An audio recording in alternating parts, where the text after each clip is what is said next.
ஆண்டவராகிய இயேசு கிறிஸ்துவின் நாமத்தில் காலை வாழ்த்துக்கள். இன்றைய மன்னா, அவர்கள் பிதாக்கள் கர்த்தரின் வழியை கவனித்தது போல அவர்கள் அதிலே நடக்கும்படி அதை கவனிப்பார்களோ இல்லையோ என்று அவர்களை கொண்டு இஸ்ரவேலை சோதிப்பதற்காக அப்படி செய்வேன் என்றார். நியாயாதிபதிகள் 2:22.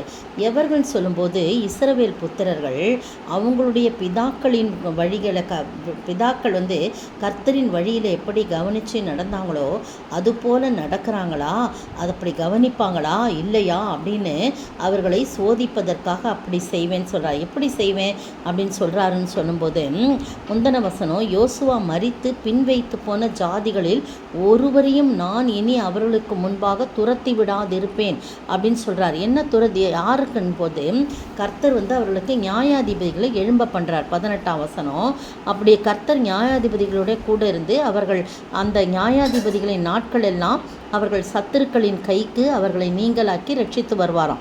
அவர்கள் தங்களை இறுக பிடித்து ஒடுக்குகிற நிமித்தம் தவிக்கிறதுனாலே கர்த்தர் மனஸ்தாபப்படுவான்னு சொல்லப்படுது. ஆனால் இந்த ஜனங்கள் என்ன பண்ணுறாங்கன்னா, முரட்டாட்டமான வழியை விடாது இருக்கிறாங்க. கேடான வழியில் நடந்து தங்கள் பிதாக்களை பார்க்கிலும் கேடாய் நடந்து அப்படியாய் அவங்க நடக்கிறாங்க. முரட்டாட்டமான வழியை விடாமல் இருக்கிறாங்க.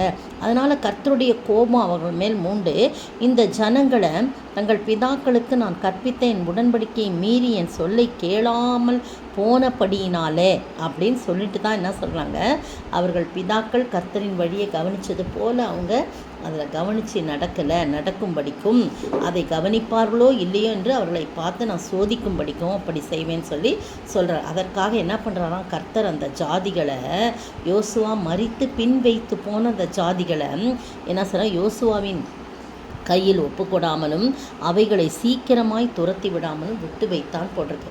நீங்கள் அதுக்கு பிறகு 3ஆம் அதிகாரம் 4ஆம் அதிகாரம்லாம் பார்த்தா இந்த ஜனங்கள் மோசமாக நடப்பாங்க.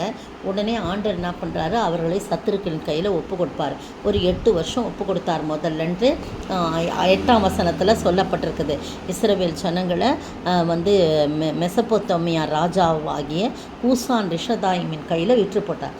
உடனே அவங்க கர்த்தரை நோக்கி கூப்பிட்ட உடனே அவர்களை ரட்சிக்கும்படியாக ஒரு ரட்சகனை எழுப்புவார். அவங்க அவங்கள ஆளுவாங்க. அப்படி போயிட்டே இருக்கு. ஒரு 40 வருஷம் போயிட்டே இருக்குது. அதுக்கு பிறகு இஸ்ரவேல் புத்திரர் அந்த ரட்சகன் மறித்த உடனே திருப்பி கர்த்தரின் பார்வைக்கு பொல்லாப்பு செய்யணும். அவங்களால அப்படி பொல்லாப்பு செய்யாமல் இருக்கவே முடியாது. பிரியமானவர்கள், இப்போவும் நிறைய பேர் ஆண்டவருக்கு ஏதாவது நல்ல காரியம் செய்யும்போது ஆண்டவரை பற்றிக்கிறாங்க. அதுக்கு பிறகு கஷ்டம் வரும்போது என்ன பண்ணுறாங்க, ஆண்டவரை தூஷிக்கிறாங்க. ஆண்டவருக்கு பின்மாற்றமாக ஆண்டவரை விட்டு போகிறாங்க. அது மாதிரி தான் இந்த இஸ்ரவேல் புத்திரர் தேவையான நேரத்தை கூப்பிடும்போது உதவி செய்கிறாரா. ஆனால் ஆண்டவர் பாருங்கள், எத்தனை தடவை அவர்களை சத்துருவின் கையிலிருந்து விடுதலையாக்கி ஒரு ரட்சகனை எழுப்பி அவங்களுக்கு சமாதானமாக திருப்பி 2வது அவங்க அழுத உடனே திருப்பி அவங்கள அவங்க கையிலேருந்து விடுவித்து அவங்கள மோவாபியர் கையில் ஒப்பு கொடுக்குறாரு. மோவாபியர் கையிலேருந்து அவங்கள விடுவித்து 18 வருஷம் மோவாபின் கையில் அவங்கள ஒப்பு கொடுக்குறாரு. அதுக்கு பிறகு அவங்க கர்த்தரை நோக்கி கூப்பிட்ட உடனே அவர் என்ன பண்ணுறாரு, விடுதலை பண்ணுறாரு. ஏகூத்துன்றவனை ரட்சகனாக அனுப்பி என்ன பண்ணுறாங்க, மோவாபிய ராஜாவின் கையிலேருந்து விடுதலை ஆக்குறாங்க. அப்படியே வந்துக்கிட்டே இருக்காங்க. திருப்பி என்ன பண்ணுறாங்க, அவங்க தொந்தரவாக பண்ணுறாங்க.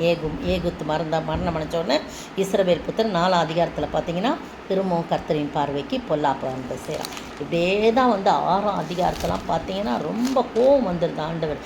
அதுக்கு பிறகு தான் மீதியானியர் கையில் ஒப்பு கொடுக்குறாங்க. அப்போ 7 வருஷம் மீதியான கையில் படாத அவஸ்தைப்படுறாங்க.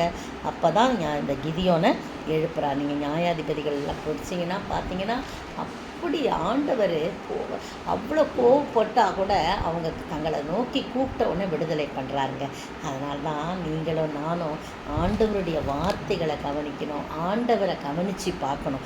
அப்படி பார்த்தோம் என்றால் எவ்வளவு இரக்கமுள்ள ஆண்டவர் பாருங்கள். ஒவ்வொரு முறையும் ஒவ்வொரு நியாயாதிபதி அனுப்பி அந்த ஜனங்களை ரட்சிக்கிறார். அந்த ஜனங்களை போல நன்றி கெட்டவர்களாய் நாம் போய்விடாதபடி எப்போவுமே கர்த்தரையும் அவருடைய வார்த்தைகளையும் கவனித்து கேட்டு அவர் வழியிலே நடக்க ஆண்டவர் கிருபை செய்யணும் என்று ஒவ்வொரு நாளும் நம்ம ஜெபிக்கணும். ஆண்டவரிடத்துல ஒப்பு கொடுப்போமா, ஜெபிப்போம். என் மீட்பரே, என் ரட்சகா, என் தேவனே, என் கேடகம், நான் நம்பின என் கோட்டையும் என் துருகமும் நீரே நான் நம்பின என் கோட்டையும் என் துருகமும் நீரே. தினம் தினமும் அருளால் தீமைகள் வெல்லுவேன் நான், கனமகிமையாவும் உமக்கே செலுத்துவேனே. உம்மாலே ஒருவனாக சேனைக்குள் பாய்ந்திடுவேன், வாழ்நாள் எல்லாம் நீரின் தஞ்சம் வழி நடத்தும் மெசியாவே என் மீட்பரே. ஆண்டவரே, துதிக்கிற ராஜா, வாழ்த்துக்கிற வணங்கிறப்பா தகப்பனே, நாங்கள் உண்மை கவனிக்கவும் கர்த்தாவே, இதோ கர்த்தாவே உம்முடைய வார்த்தைகளையும் உம்முடைய வழிகளையும் கவனித்து கர்த்தாவை ஆராய்ந்து பார்த்து கர்த்தாவை அதிலே நடக்கவும் உம்மை கோபப்படுத்தாதபடி அவ்வப்போது ஆண்டவரே இஸ்ரவேல் ஜனங்களைப் போல உம்மை கோபமூட்டி கர்த்தாவே நாங்கள் அடிமைகளாய் போய்விடாதபடி சத்ருவின் கைக்கு ஒப்பு கொடுக்காதபடி ஆண்டவரே நாங்கள் உண்மையிலே நிலைத்திருந்து எப்போதும் உம்முடைய வழியிலே நடந்து கர்த்தாவை வாழ்க்கையை நடத்த நீர் கிருபை செய்ய வேண்டும் என்று கர்த்தரும் மீட்பரும் ராஜாமா இயேசு கிறிஸ்துவின் விலையேறப்பட்ட நாமத்தில் ஜெபிக்கிறேன் பிதாவே, ஆமேன்.